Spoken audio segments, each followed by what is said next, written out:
Well, a very warm welcome to you all on this, the last seminar in our week of seminars. We've had quite a week and it's been really an incredible experience for us, and we've had some fantastic responses. And what a popular session this one is. We have people here from 5 continents, so you're part of a truly global event. And it's really lovely to see everyone here on this, what is in Scotland, a very cold but sunny Friday afternoon. For those of you who don't know us, Trellis is the charity that supports therapeutic gardening here. And we have over 480 gardening groups on our books, part of our network. We provide information to those groups, training and good practice sharing. And there are new groups coming to us every year, and we help them to get started. We aim to promote the highest quality of gardening services and to enable everyone to get the best out of them. You can find links to all of our resources and support services on the Trellis homepage. Well, it's a real honour to welcome our speaker today. I first contacted Diane Relf, someone called Diane Relf, 22 years ago, in 1999, when I was working in Brazil. And I was trying to set up a program of therapeutic gardening in a college for people with visual impairments and other disabilities. And I wanted to make sure that I wasn't just, I had been practicing some therapeutic horticulture in the UK, but I felt like I didn't want to just fraudulently present myself as a practitioner without checking out what really should be my credentials and finding out what my experience should be and what other qualifications I might want to work towards.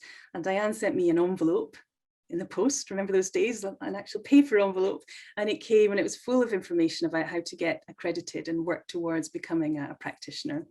And I still have it to this day. Diane has been a reference to me in this field for all those years and continues to be. And she's going to speak about understanding horticulture for health and well-being, building on the research. Dr. Paula Diane Relf grew up in East Texas, an avid gardener since childhood. She's currently Professor Emeritus after a distinguished career as a professor and extension specialist at Virginia Tech University. She was a founding member of what is now the American Horticultural Therapy Association and established the International People-Plant Council. Diane will present the research evidence pertinent to the actual act of gardening and its impact on human health and well-being.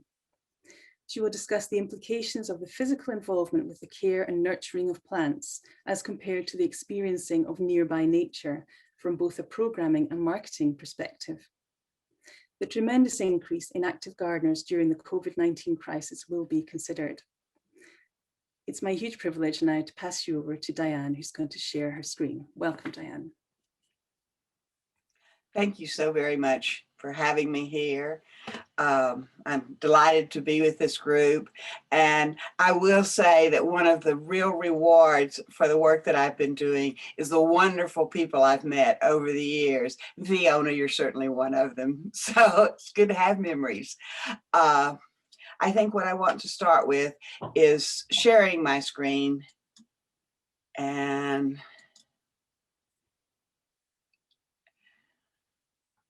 having my PowerPoint up so I don't have to interfere with my talk.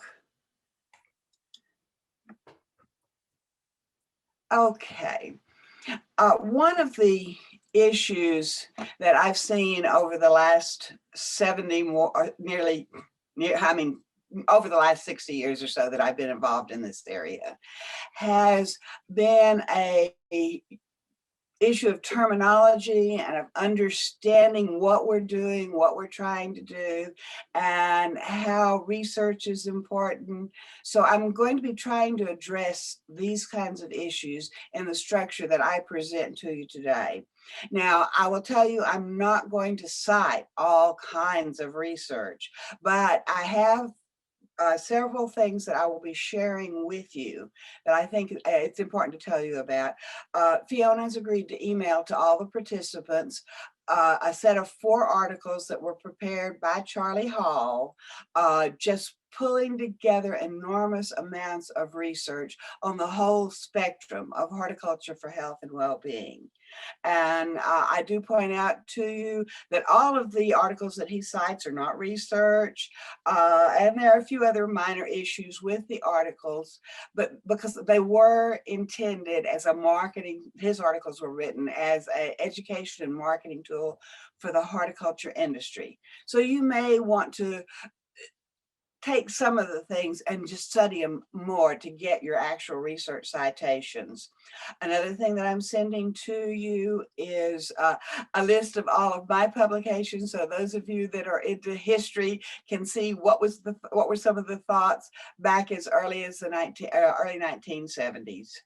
So, and there are similar things available, I know, through Thrive, work that Joe Simpkins did and other people, and I know the Royal Horticulture Society. So you have access to quite a bit of research.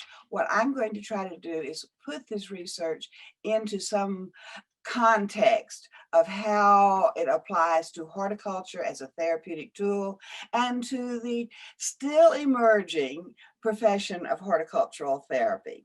So we want to be looking at understanding horticulture for health and well-being and building on that research.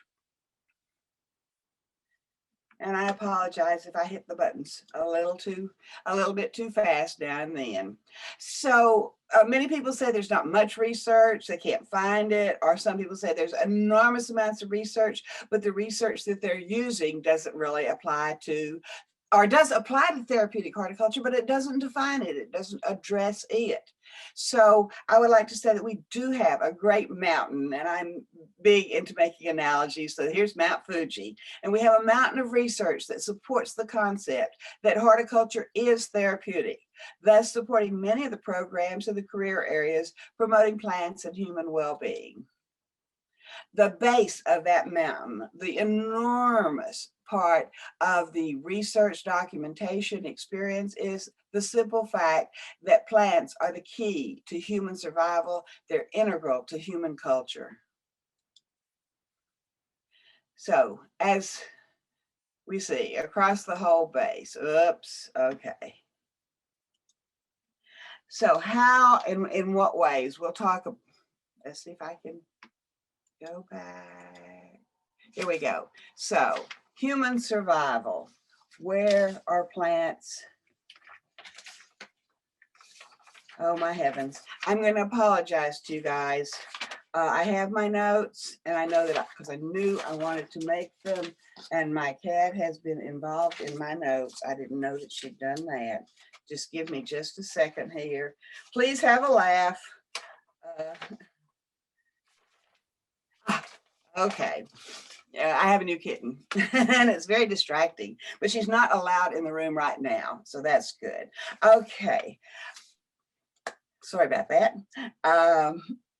One of the things that I told Fiona earlier that makes me nervous about doing a Zoom talk is that it's all being recorded, and I'm in danger of looking at this in the future and will be just absolutely mortified. But in the meantime, I hope you guys will be patient with me. Zoom is pretty new to me. I'm in the post-retirement stage of my career.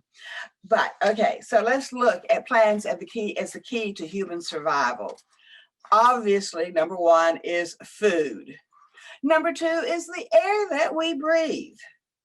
Number three is that it controls, the plants are an integral part of controlling the temperature of the entire planet Earth and of the individual little spaces in which you find yourself. They greatly influence, they're part of the whole water cycle. They make the soil on which we can grow our plants by breaking down rocks. They provide the shelter and the places in which we can live and exist. They're the source of all our energy. Coal, oil, gas are all plant products. Historic plant products, primitive plants, but our energy is from plants. And then for our culture and the role in their human culture, there's a sense of aesthetics, of ritual. There's something that we've been involved with. The earliest known people, were buried their dead with flowers, not just beautiful flowers or edible flowers. I mean, not just edible flowers, but beautiful flowers. So there's something going on there, and it's been identified to the greatest historically. So this is one area that some people will say, horticulture is healing. Well, yes, indeed it is. But most of the research, most of the work done in this arena is based on the economic impact of the plants. It's looking in terms of how we use the plants, not how we relate to the plants, not how we work with the plants. So this is a very important thing. Areas that are using horticulture research on the as human survival, these areas account for green cities. We're bringing plants back into the cities to clean the particulates, to clean the pollution from the area, to do water maintenance. Interior plantscapes are, among other things, being used and designed for cleaning the interior air quality. And there's research to support all of this. They're very important and often marketed in terms of the perceived residential value of a residential landscape. But it's really marketed in how you can make more money off of selling your house if it's well landscaped. Production horticulture to home and community gardening, all of this for food, the economic impact, the value of the food, and beginning now much more to show the value of the nutrients. Back in the 90s, in the United States, the vegetable industry approached USDA and said, instead of just giving us research on how to produce plants and how to produce food cheaper, how about giving us some research and ability to market on the health value of plants? And so there's been a great deal of research supported through the USDA on this. And so the food side of it does look at the health value a great deal. Okay, so then that's the first level. The next level is biophilia. And I believe most of you have probably at some time now heard of biophilia. This is the hypothesis that humans have an intrinsic, a genetic love for other forms of life in nature.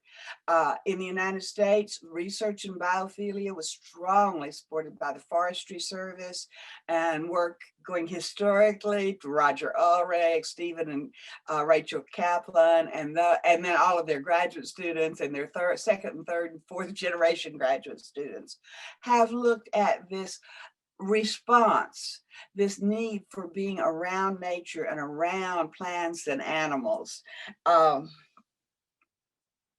It's really hard to quantify the economic values, but progress has been made to establish but we need that to establish the need to invest dollars for a higher return on investment in plants. So all of this work is looking then at how to get how to quantify, how to qualify our need for plants for mental health, physical health, social psyche, just for a total healthier environment. Biophilia, just a minute.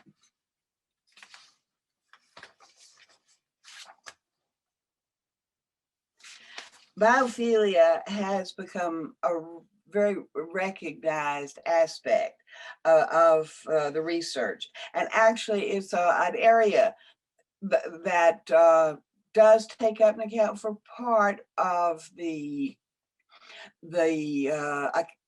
what reason that horticulture is a therapeutic tool, but it's only part of it. Biophilia accounts for our appreciation and our desire to maintain wild and unmanaged lands and parks and wildlife, forests and parks, urban trails, bike paths, botanic gardens and amusement parks and tourist sites, urban tree plantings, public and private landscapes by contractors. All of this has to do with our response, our psychological, social, and physiological responses to seeing with and being with plants around us, the comfort that they give us, the feeling, you know how it is, you get out of the office and you go out through the little urban park there and you go, ah, just the green leaves somehow make you feel a little bit better. Okay, the significant work done in terms of the role of health, role of horticulture and plants in health, from healing, includes healing and therapeutic landscapes, and goes to include ecotherapy, nature therapy, and pet therapy. And let me explain this concept of healing and therapeutic landscapes. Those are often intermixed with horticultural therapy landscapes or therapeutic gardens. But in fact, a healing landscape would be one that you're looking at where you can walk through it and you benefit simply from the being there. And this works in a hospital healing landscape. It works for all the staff the same as it does for the clients and patients there at the hospital. A healing landscape gives you the experiences that you get that are accounted for under the concept of biophilia. A therapeutic landscape would do the same thing, only it would also have locations in it for other allied therapies, such as occupational therapy, physical therapy, to bring their clients out and get the benefit of biophilia while they're doing the exercises required of a physical therapy, or doing the activities that an occupational therapist is helping them to adjust to. But it gives a better ambience, a better environment, either outdoors or indoors. Some, having plants in the PT area, in the physical therapy lab, can certainly be of benefit.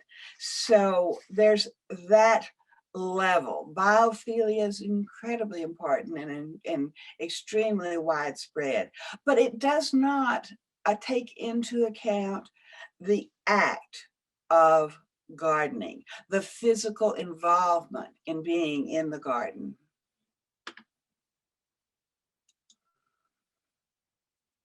So we have the next level of our mountain, and it is a huge, huge level too. Then we have the concept of hortophilia. That's probably a new concept to you. Many people haven't heard of it. It originated actually by a photographer and an artist, and was used to apply to an art book that she developed that explores the rituals to save the planet. The hortophilia to her means the desire to interact with, manage, and tend to nature. However, the Hortophilia hypothesis, which is beginning to take hold, and there will be the first paper writing to discuss this at a conference I'll be telling you about before this program's over. But the Hortophilia hypothesis seeks to explain the need of humans to manage and tend to the garden, or the hortus, that is an enclosed garden. So it's not talking about all of nature, but of horticulture. It explores the idea that while a person involved in horticulture, that is in the cultivation of a garden, gains all of the benefits of nearby nature and the plant aspects of biophilia, there is much more to the experience, because the person has responsibility and creativity that is integral to horticulture. And I will digress to say here that when I retired, I took an early retirement buyout at my university and discovered that I really am not a scientist, I'm an artist, that all of the work I've been doing toward horticulture as a therapeutic tool, horticulture to help human health and well-being is very, very analogous to art therapy, to art experiences, to the much of what I get out of my art is what I get out of my gardening, and the two are very closely combined. And my art is all about protecting nature, reusing, recycling, using natural elements to create. So this is what Hortophilia is about to me too. The personal responsibilities, the personal input, and the creativity that's integral to actually the practice of horticulture. So horticulture is the love of and cultivation of the garden. Under the concept of Hortophilia, you really have a huge amount of activity, all of consumer horticulture, that is kids gardening, school gardening, home gardens, any of these areas of work. And there's increasing amounts of research that shows that these elements are helpful in making life better and in enhancing life. At the time that you're getting these kinds of benefits of Hortophilia, you're also getting biophilia just by default. You're out in nature, or you've brought nature into your house, because quite frankly, one of the things that I really enjoy doing are little terrariums, tiny dish gardens, even making plants like on a button or on a teacup. And there's an enormous amount of interchange that goes on that is biophilia, but there's also, look what I have created, look what I've made, look what I've taken care of. I think I really came to see the sense of Hortophilia when I was working on my master's, working with severely mentally handicapped individuals who'd been in an institution since the Depression. Of course, you got to remember, this was 50 years ago that I was doing this.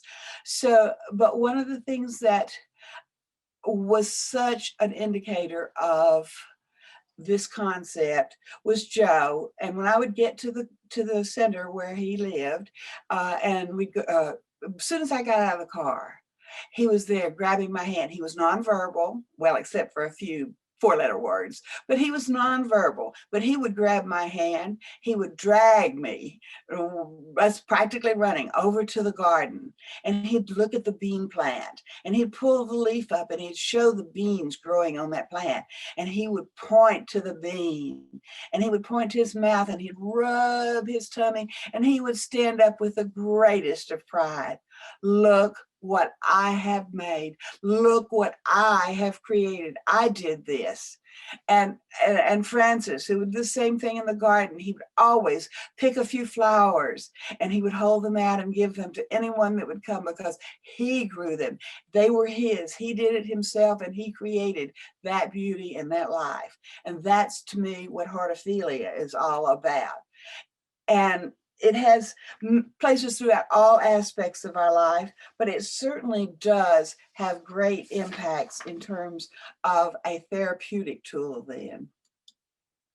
So let's look at Hortophilia and healthcare. I would say that this is where most of the activities are going on in terms of therapeutic, the role of horticulture is for therapy and health and well-being. Let me.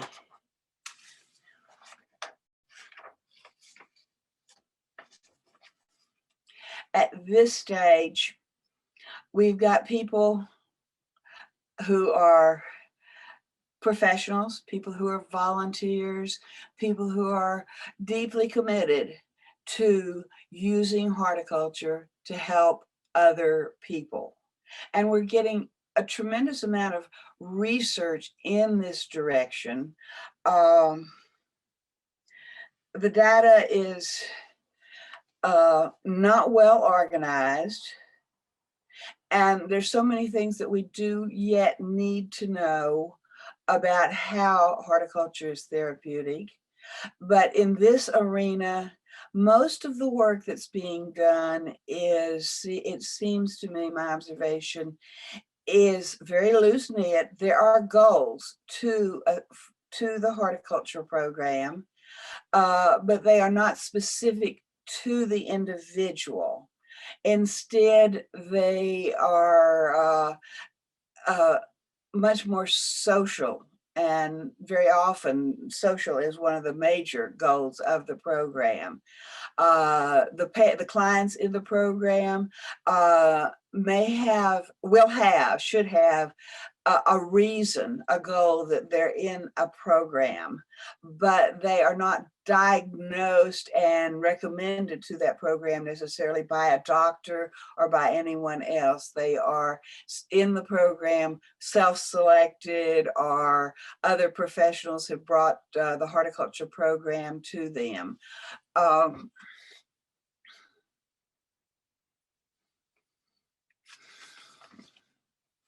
Usually when I'm standing up on stage and have a few minutes like this, I don't feel a camera in my face. And so all of you, please accept me and let me see if I can reorganize my thoughts just a little bit. In the last 15 years, almost all of my talks have been done with simultaneous translation, or with translation in Asia or in other countries where I have pauses in between to reorganize my thoughts for just a few moments. So people are in therapeutic horticulture programs have come there to cope with mental, physical, emotional, or other related health issues, but not generally part of an organized treatment program.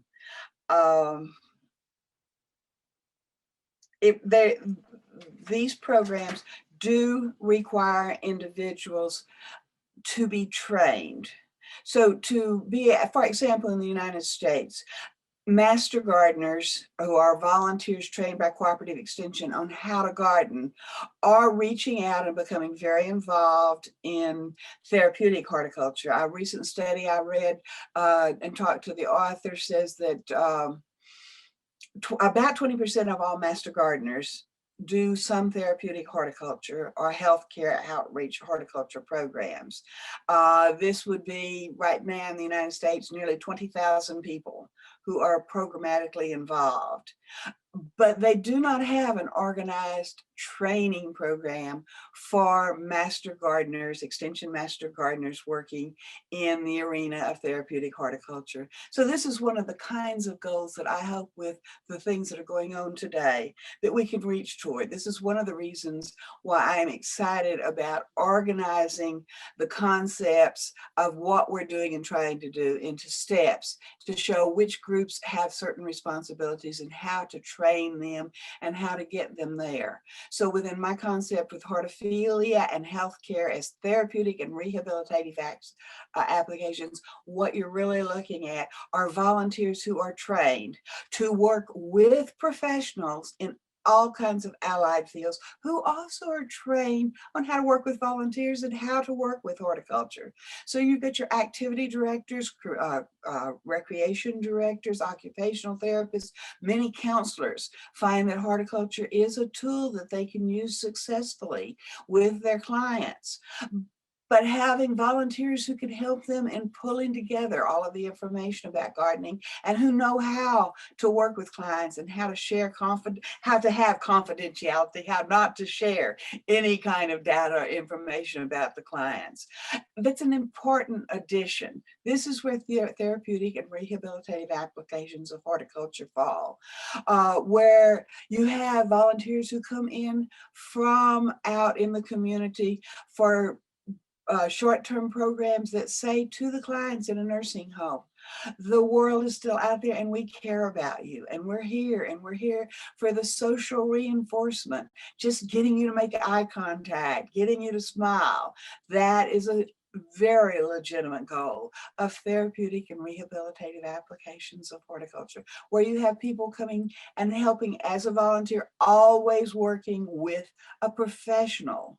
if they're in a facility. That is a valid way to do it. Other kinds of programs may be community-based, a garden, a community garden that is really specifically for a group of recovering alcoholics.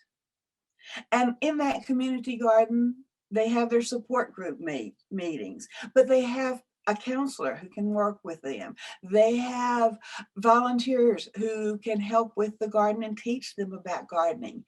They have harvests that they can share with other people. They can give back to their community. This is therapeutic horticulture to me.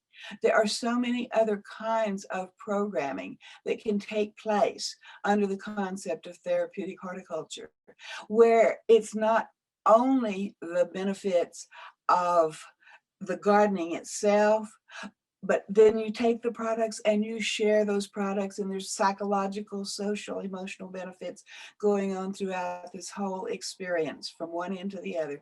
So starting in Hortophilia, overall, what are the benefits that you actually get from the physical act of gardening? I guess I should have taken some time and gone through that first.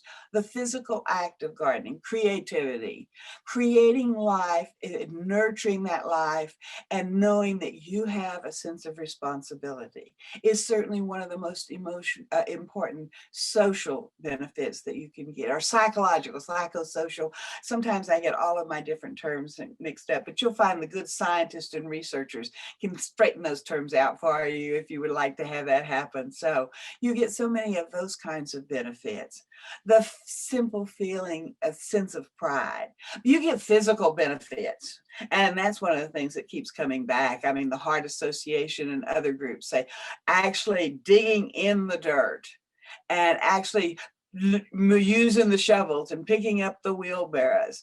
And for those who are using it as part of their homebound part of physical therapy, there's so many other actions and activities that you can do that really do address physical therapy through the horticultural activities. And there is a good book out on which activities and how you get your physical therapy going along with your actual gardening activities, digging, using the shovels and everything else. Weightlifting takes place, all kinds of things like that.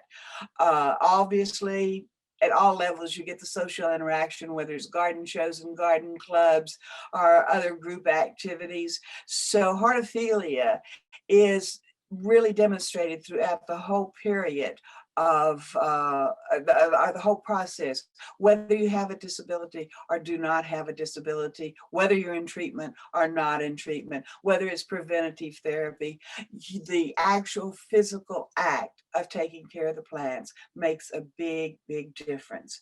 Okay, so that's Hortophilia in healthcare. You add the simple fact that there are overall goals that you're trying to meet and trying to make a difference for a group of people who have identified needs. So major area here. Then you move on to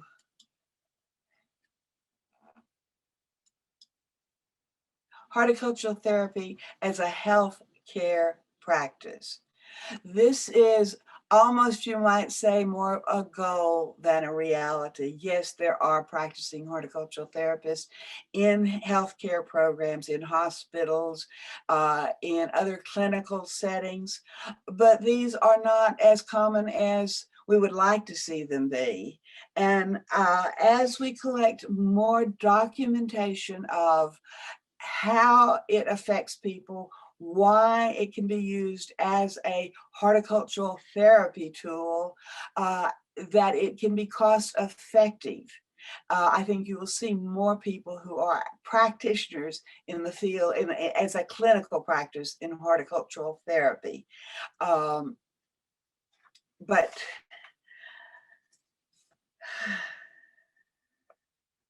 right now, we've got a lot of work to do to document exactly what clients, it's very open.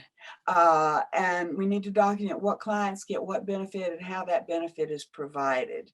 One of the things that I'm seeing actually in the practice of horticultural therapy in clinical settings is as an adjunct therapy, as a time when people who are really suffering and physical therapy, and I've been through some physical therapy for several different problems, and it can be very painful. People who are in other kinds of treatments, in cancer treatments or others, who really are under tremendous pressure, that the horticultural therapy program is an adjunct therapy. It's something that helps the patients recover in between. And it's a critical thing. In this case, then much of what you've learned about biophilia applies, and then much of what you've learned about hortophilia applies. And you can take these two processes and try to tie them together. I think, and sometimes it is a very strong and useful motivational tool for work with other therapies. I recall one time working, having one of my classes go to a children's hospital and working with the children in planting up some plants. And the physical therapist brought in one little boy who could not sit up in his bed. He could kind of lay on his side, but he couldn't sit up, but he wanted to see what the other kids were doing. And so she says, he can't do anything. He's just going to stay to the side. And I said, well, is it possible that he could help us if we spread a sheet over him and the bed so he doesn't get dirty, that he could help us mix some soil? And she says, he won't do it. I don't, I was going to ask him. She said, okay.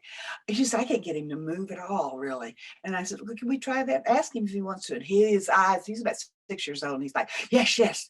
And so we put a pile of soil, and he started doing this kind, let's see if I can show you, this kind of motion with his hand, mixing the soil. The young physical therapist pulled me aside. She was almost in tears. She says, look at his hand. Look at his hand. I've been trying to get him to squeeze the ball or move his hand, and he won't do it at all. And look what he's doing now. It's so exciting. And my response was, any kid will play in the dirt and give him a chance. So it's a motivational tool. So there are many things that we need to learn and know and document in order to have professional horticultural therapists in the clinical setting. Today, to be in that setting, you're usually hired as a occupation under the area of recreation therapist, occupational therapist, counselor, some other professional area also. Because we don't have the documentation that says it's really critical enough for insurance companies or government agencies or other groups to pay you to be in the clinical setting. That's someday in the future. That's a growth, because what we're looking at is a mountain of research that all leads toward that concept. And a mountain of research that we're beginning to sort out and beginning to actually document and publish, that horticultural therapy can be an evidence-based practice, that there's external research-based evidence that horticultural therapy can, should, and will exist in hospitals and other diagnosed, doctor prescribed treatments. As a part of them, working with all of the other kinds of treatments too, that we have enough professional experience documented and published and written. And we're already seeing, just look at what happened after COVID-19, that many patients have a strong preference for working in the dirt, for taking care of plants, for being creative with their plants. So I see that we have many ways that we provide horticulture and health to human health and well-being, that we provide horticulture in healthcare and treatment settings of different kinds, and that it can be part of an actual treatment or evidence-based practice. But we have to understand the research, we have to see the research, we have to do the research, we have to use the research in order to reach that level of achievement. So that basically covers the essence of the picture I wanted to paint for you of what horticulture therapy and horticulture and health and well-being is all about. It's your job to go out and find that research and understand why you want the research. Yes, it's self-evident. There's no question whatsoever to you because you're there and you know and you understand and you experience it. But how do you sell it on Wall Street?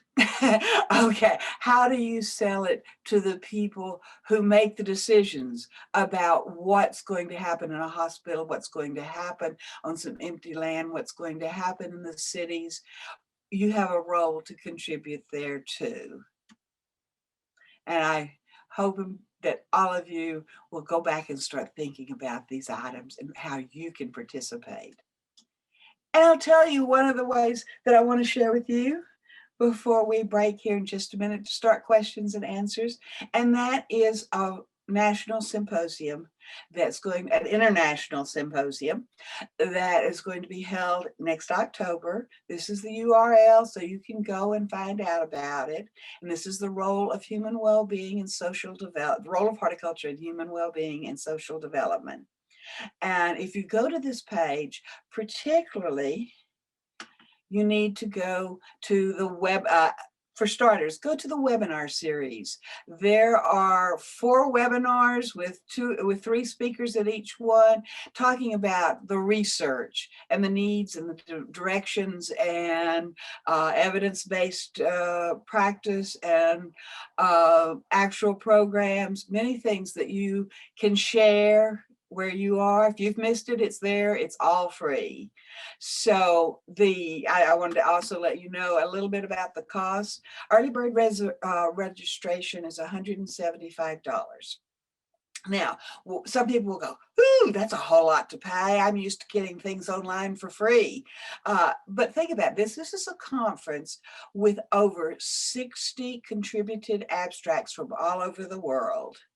And these abstracts are both oral and poster sessions. They're going to be facilitated discussions, opportunities to interact with the sponsor. If you went to a conference like that, what would it cost you? Well, first off, you'd have to pay for all the meals. And so that the registration fee would be at least double that, probably more than that. And then you'd have to pay for the transportation. You'd have to pay for your hotel. You're getting this for just very scratched amount of money. You'll have access to to everything. Everybody is videoed, and all of those will be online for 6 months. You get an actual electronic copy of the abstracts, the program, and the proceedings. Every talk that's given will be published in the proceedings. You can become a member of the International People Black Council at no cost. You get to hear the keynote and plenary talks from people who are leaders in the field, and you get to interact and network internationally. So I'm hoping all of you will consider just coming to the conference and being a part of that experience, because it really is going to be a very dynamic thing. And before I turn the program over to questions, I know I have less than 1 minute, but I want to ask all of you, because I know that you're from all over the world. And one of the things that I will be doing probably in early April is sending an invitation to every organization that I can locate. And I've gotten about 12 or 14 now in different countries of the world, and asking them to send a poster that is a single slide that tells about their organization, where it fits in this whole concept, what the mission and goals of their organization is. And so where it fits in this whole concept of horticulture for human health and well-being, particularly therapeutic horticulture and horticultural therapy. And we will have one session where all of these posters will be shown and we can all find out about each other. Somebody just told me there's an association in Italy, and I think somebody said they think there's one in France. So we've really got to find you guys, and I hope you're hearing this, and I hope you'll write to other people and send me the contact person so I can talk with the person in charge of the association. So if anybody knows of any, my email address is pdrelf@vt.edu. When we get this one slide poster so that we can put it up at the conference, we will then put it on the International People Plant Council webpage, and so that you can find each other anytime. It's got to have contact information, webs. I'll send directions to anybody that will tell me that they're an association in their country that represents these goals and missions in their country. So thank you for your patience. It'd be a whole lot more fun if you were all alive out there and we could talk to each other, but this is a very effective way of at least getting some word out to people. So thank you so much.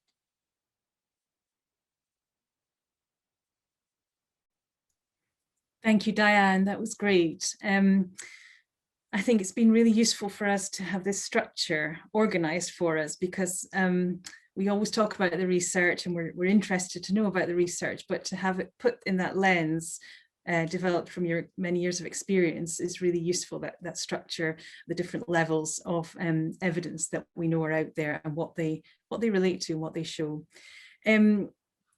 So we have a few questions, and there's one that that I would just like to voice because it came in, I saw it, and it came in to me, and then we'll ask Jo to voice the others to you.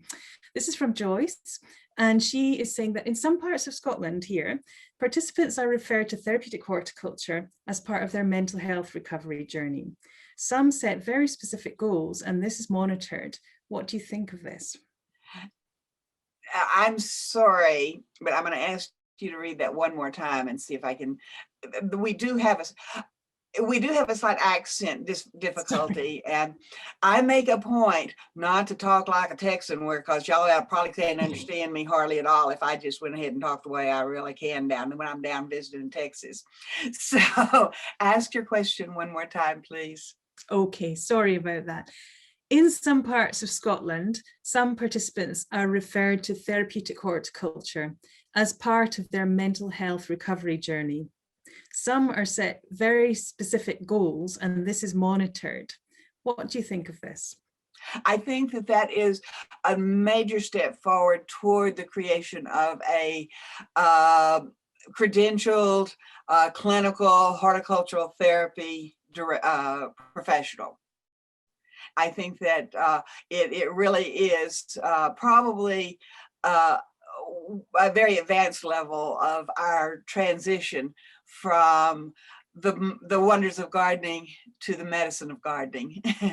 So I would congratulate them on the direction they're going, and I would hope very much that the way they're doing documentation, the kinds of prescriptions, so to speak, that are being made, what's being told is being recorded and shared in such a way that we can get then more quantified research out of it. One of the things that can happen with a number of people go, I can't do research. Well, they are doing research every day. If they are actually writing a report on how people meet their goals, that's research data. It's just sharing it in large enough quantity and analyzing it by professional statisticians that know how to do that thing, that convert it into the information that we can use. So remember, every time you have to diagnose someone, have to recommend an activity that will help in a treatment for someone, every time you have to write a report about someone's progress, that is collecting research data. It's not formalized, but it's the kind of data and the kind of information that can lead to the next step of more formalized research. So it's good, it's great. Thank you. Jo, would you like to carry on with the rest of the questions, please? Sure. I'll try and be nice and slow as well, Diane. So Jenny had asked, you mentioned the book about physical therapy and gardening and how that the benefits that can have. Would you be able to share the book title or an author with us, you know, even if it's after this, and we can share that with everyone else? Yeah. That would be brilliant. Thank you. Otherwise, I have to go dig around on my bookshelf. Yeah. And I just don't really want to do that. Let's not do that now. We've had some other questions. And I will point out, he doesn't call it physical therapy in capital letters. So it's not the profession, but it is the physical benefits and how you can do comparable exercises to what's maybe assigned by a physical therapist. Perfect. Sally asked the question, what do you think are the main obstacles and challenges to making the leap for horticultural therapy to become an allied health profession? Sufficient collection of the data that documents it, and therefore the techniques for teaching that. Okay, and sufficient demand for the jobs to be created. So that is why what y'all have been doing actually is tremendously valuable, because as you go through therapeutic horticulture and people recognize the benefits, then you go and grow and people start saying, could you work for me full time? You know, oh, well, we're going to have to get you really licensed, and and you build the momentum to have the jobs. If you collect the data to document that it's worth paying you special. And that's one part of it. Another part is showing that it is integral collaboration. Okay, you're not trying to replace an occupational therapist. They're working all kinds of other places. You're not trying to replace a physical therapist. You're not trying to replace any other therapist. What you're trying to do is add to what they're doing and supplement it and be part of the team. As I said, sometimes it's much more motivational. You get that little kid to start playing in the dirt, and then maybe he'll squeeze the rubber ball, and then maybe he'll do the finger exercises. Okay, so but it's showing that you are valuable, you are measurable, and you are collaborative. Perfect, lovely answer. Sally asked, could you share your light bulb moment when you realized that horticulture and well-being had such a significant link? Yeah, well, I always used it as a child. Okay, I played in the dirt. I made pies that I ate.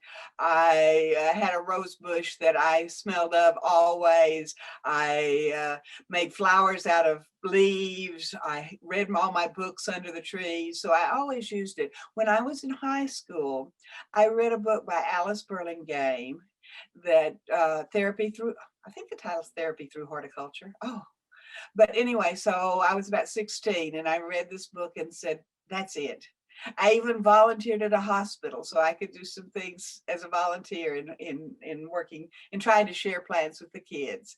And I wrote my senior paper in high school. You have to write a senior thesis research paper on terrariums and hospitals and using horticultural therapy. So I guess it's kind of always been an integral part of me. Excellent. Mike has asked, how have the challenges facing therapeutic gardening practitioners changed over time, if at all? I don't think so. Not terribly.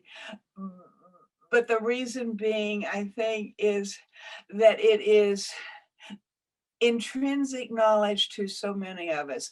As I said, I was born that way. I didn't have to have an aha moment. You know, my mother took me to the garden. So I've always believed it. So we think that, well, it's so obvious that you don't have to collect data. You don't have to share. You don't have to teach the money managers and the politicians that they need to support you here. You don't have to figure out where you fit in. And this has been an integral part of the issue, I think, the whole time. It's easier to collect the data from the Kaplans and say, well, you get the experience of being with plants. Yes, you do. But if all you want is, if that's the goal, if that's the benefit, then have a professional come in, plant the garden, and you don't need a horticultural therapist. There's more. And we haven't taken the time. We're having so much fun playing in the garden that we don't take the time to document it, quantify it, and show that it is part of changing the quality of life for our clients.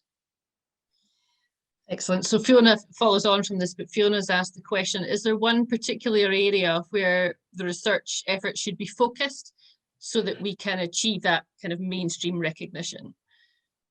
I think that today, in today's environment, there would be two areas that I would advocate strongly. One is aging. Certainly and especially in your developed countries, aging is a major issue. And along with aging, you have isolation and depression. And depression is the other one, because that is an adolescent problem. That is a problem across all ages. And it is one that I think fits particularly within the range of therapeutic horticulture. These are bigger group programs where people have to get up and get out and be with other people and grow the plant and show off and share. And I think for me, because I have a depression, it's genetic. Every woman in my family has been diagnosed, okay?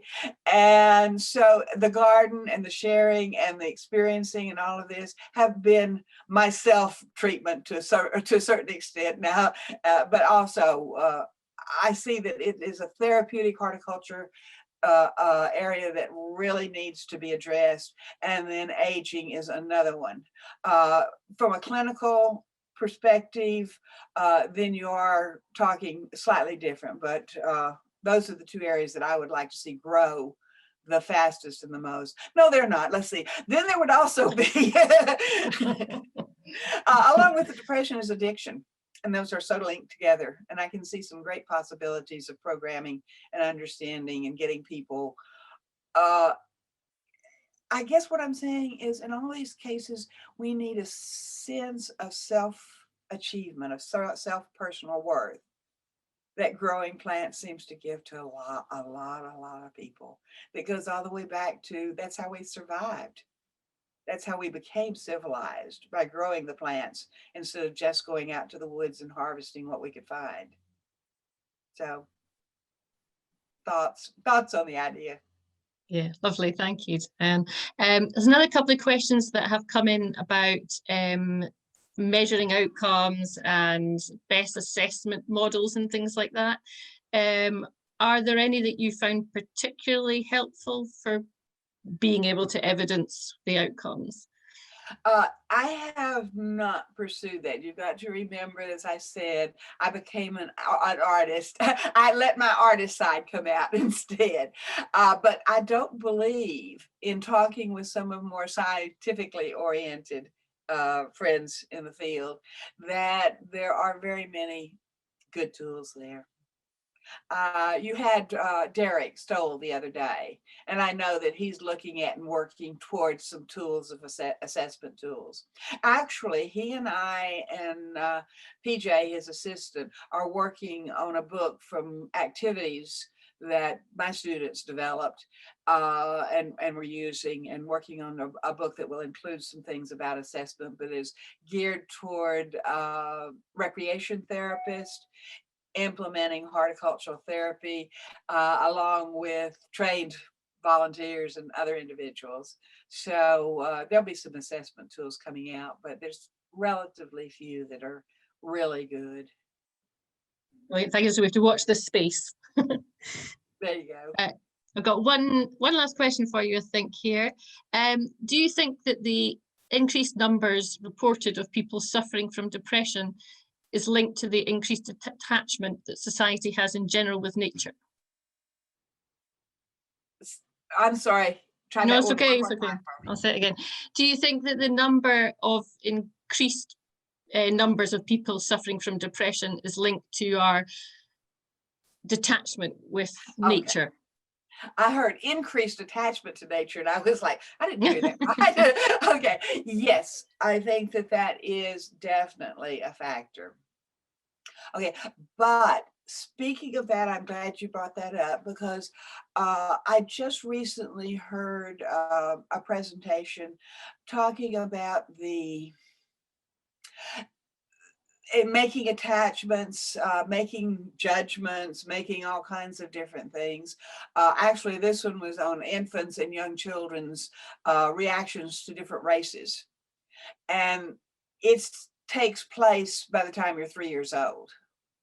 So I guess one of the things that I would strongly advocate is pushing, maybe one of the best places to start on all of this increased horticulture for therapy, health, and well-being is getting new mamas to have a place to take their baby and to take their 1-year-old and 2-year-old and 3-year-old to be out in nature, to get a little dirty. It's okay to get some dirt on you, you know, to be surrounded by plants, by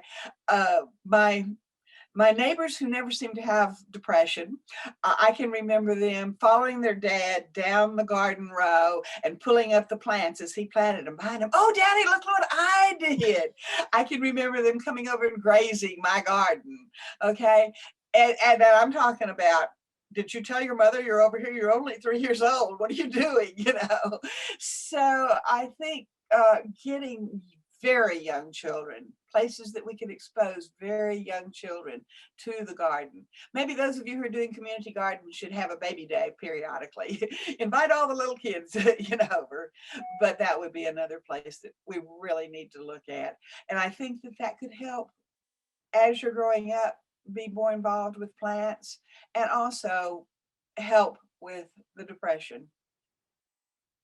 And again, part of it is success. That would be another place that I would really push, is getting the horticulture industry to focus on the consumer's success with plants more than how much the consumer pays for plants.